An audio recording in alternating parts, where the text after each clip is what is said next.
Good evening, good afternoon, good morning to everyone in the ExMarkets community, wherever you are around the world. Today we are joined by Gregory Magarshak, who is the founder and sort of the head guy at Intercoin, and he has graciously taken time out of his schedule to come talk to us today about Intercoin, which is currently on our launchpad and is going to be continuing to do an IEO over the next couple of weeks. And so he wanted to have an opportunity to come speak to the community and answer some questions. So welcome, Greg. Thanks for showing up today. It's a pleasure to be here, Michael. Thank you. So, let's just get started. What is Intercoin and how did you come up with the idea? So Intercoin is sort of the next generation of crypto, where we're trying to serve entire communities and not just peer-to-peer transactions. There's tons of innovation in this space. Since Bitcoin and Ethereum, there's been DeFi and all kinds of stuff. But it's mostly focused on peer-to-peer trading and that kind of thing. There's also obviously coins with no purpose like Shiba and Dojilon. We're very passionate about helping communities like universities, communities like entire cities even. Sure. Expand a little bit more on that. How does it help the community? Give us kind of a use case or an example case. Sure. So money is a community phenomenon. Whenever you have an organization like a company or a church or something or a festival and you want to issue your own coin.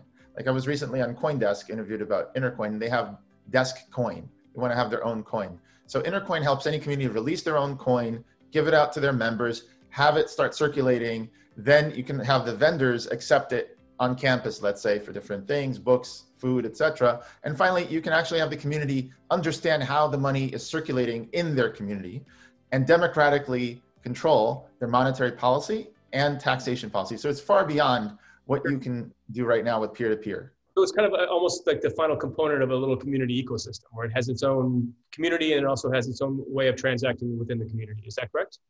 Exactly. There's tons of online communities that want to have their own coin. And there's tons of cities that want to have a universal basic income. A lot of social good can come of this, but they don't have the technology to release their own currency, their own complementary currency. And so all around the world, these federations are looking to make central bank money and central bank digital currencies. We would like to make local currencies like that for every community.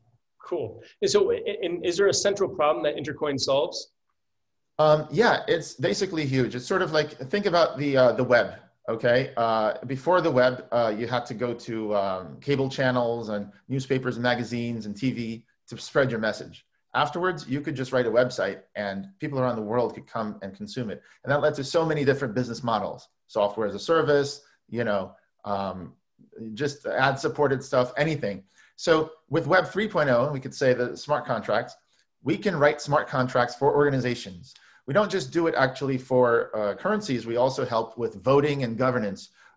There's an article in CoinDesk last year that we wrote about voting, elections on the blockchain. So all of this, being able to use smart contracts to determine who can do what and where the currencies can go, these kinds of things need to be put in the hands of local communities of all kinds. Okay. And that way investors can know how their money is being used.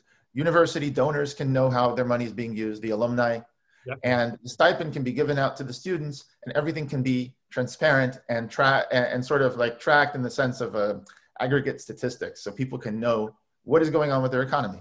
Okay, so one thing that I think, everything that you're saying is great. And I think that, there's a lot of push within, especially in the crypto world, to have these types of, let's say, alternatives to the central banking system or alternatives to, your traditional currency systems. The key is like, why Intercoin? Like, what is Intercoin going to do? What is your team going to bring to the table that allows this to get to the sort of the kind of widespread adoption that I think people want to have, but hasn't gotten there yet? So thanks for asking me that, because I think that can broaden sort of, I could tell you the history of our team and what we do. Right. Intercoin is my second company. My first company, Cubix, started 10 years ago. We took no VC. We only took friends and family money. We grew to have 9 million users in 95 countries. We have that now. We reached that many people.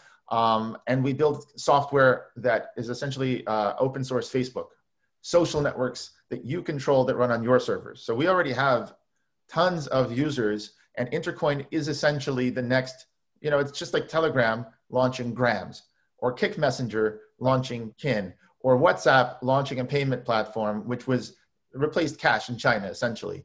So the idea is that we have, not exactly the size of Telegram, but we have an open source, maybe the largest open source social network in the world. I think it's a good case to say that. And now we're building an open source payment network and governance on top of it using the latest blockchain technologies, Ethereum, Polkadot, and Cardano.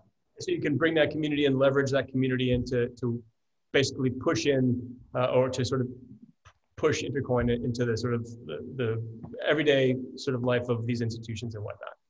Yeah, because a lot of the time when there's a project, there's the use value, it actually helps people, and then there's a speculation bubble on top of it. And that speculation bubble, as we've seen, it can deflate, it can inflate. We don't know how much it's worth, okay? But as more and more people adopt something and it's actually useful, right, that provides a floor. So I think that if you do a back of the envelope calculation for Intercoin, let's say there's 10,000 communities, all right? And the average community has, say, I don't know, $1 million, among all of their members. We're talking about churches, cities, whatever, all their members. So Intercoin would need to back that community. And I'm not even talking about the market cap of Intercoin. I'm just talking about how many Intercoins would have to be used to back the economy. So if you multiply those together, you basically get 1 million times 10,000, that's 10 billion, right? And so can only ever be 1 billion Intercoins. We're probably never gonna get up there because of the way they're being dispensed is essentially very, very gradually at all-time highs of the market. It's designed this way into the smart contract. Okay, well, so yeah, if you do the back of the envelope calculations, it can go to $10 potentially from what it is today. Okay, and so basically the sort of the Intercoin will either rely upon or benefit from the quote unquote network effect, where as more adoption takes place, the values, the need increases, and therefore strengthens the case for the coin, and also provides, it supports the value of the coin and allows it to grow. Is that correct? That's exactly right. I consider that the main value in networks and systems comes from two things mostly. One is the network effect. We speak English because other people speak English. Right. We're on Facebook and Clubhouse because other people are.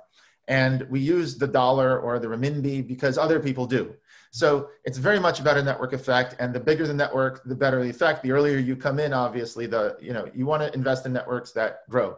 The right. other thing is reusability of software. So software is an incredible thing where the marginal cost to copy and create a new solution to someone else is almost zero once right. you've done the work. That's why one Facebook engineer can cover 1 million people. So once we nail these smart contracts the same way that we've nailed the social networking, right? We can actually go to every community and actually sell it. So it's not just about speculation like it is with Shiba Coin or Dojilon, which are nice, but it's mostly just an icon and a name. It's all about marketing. No, but you have to have a floor of actually people using it. So Intercoin has a lot of applications because it seems that no one else seems to really be focused on helping communities govern themselves and manage their own money supply. That's our space. That's what we're doing. It's nice that you kind of provide them the tools as well, because I think, as you said earlier, that these communities want to have that. And I think you brought up a really important point with, let's say, donors to a university and being able to track that type of spending and whatnot. And I think it's, the amount of investment that we're required to go from scratch to that kind of currency for an institution just prices a lot of people out of the market. And so if you can basically provide an out-of-the-box solution, I think that's really valuable. Is there any other aspects of the tokenomics that you want to talk about with our community?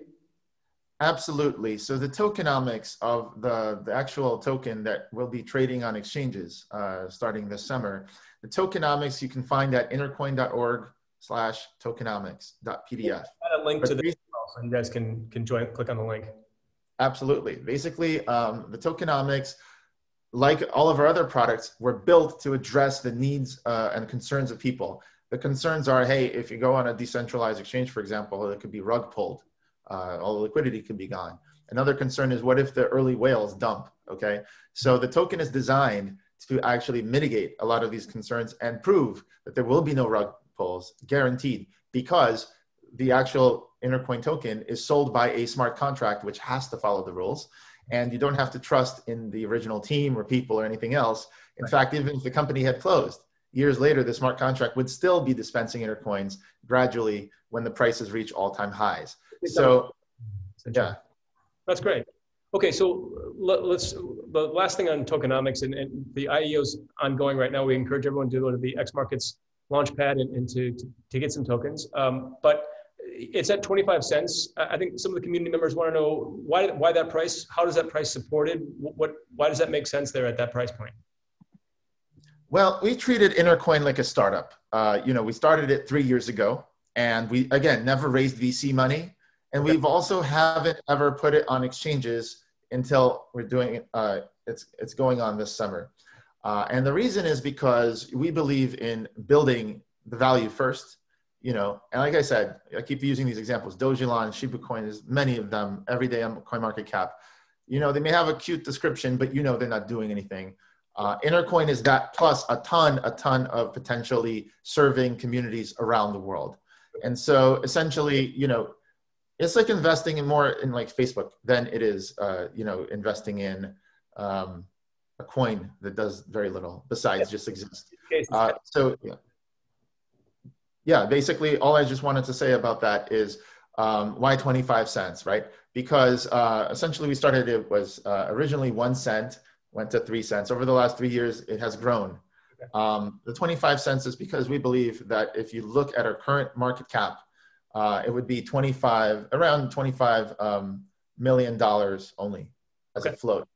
And we think that it can get to, like I said, $10, just the use value, and then the speculative value could push it to $100. I don't know, but currently it's at 25 cents. Yeah. I think the thing is that I agree with you with a lot of these coins that have, they're kind of just pump and dump, or they're kind of an idea that's yet to be realized. But I think what's nice about Intercoin is that there's an infrastructure beneath it and there's a team driving that. So in our closing here, is there any final thoughts, any comments that you want to send out to our community before we sign off? Absolutely. I would encourage everybody to go to intercoin.org and join our community as well. If you're interested in making social impact, it's not just about investing in something, but is this project going to help communities worldwide be more resilient and end poverty, mitigate poverty and food insecurity in their community? I mean, I'm talking about favelas in Brazil, villages in Nairobi, for example. I'm talking about, not like around Nairobi. I'm talking about, for example, communities like cruise ships or colleges. We have all these verticals that we can hit, and we already have 2,000 people a day coming in with our apps. So really, I'm just saying the social impact of what you're doing is important. So if you want to join our community, go to intercoin.org, put in your email, join the community. We have economists, we have former regulators as advisors, we have technologists. This is a multidisciplinary project, and it's here to help the world. And we think that Intercoin is the next Bitcoin for the next 10 years. So that's what it's all about. That's a great way to leave it. So Greg, thanks again for taking time out today and walking us through Intercoin. Again, the IEO is ongoing on ExMarkets Launchpad. We encourage you to go take a look. And thank you for your time, Greg. Appreciate it. Absolutely. Thank you for bringing me on. My pleasure.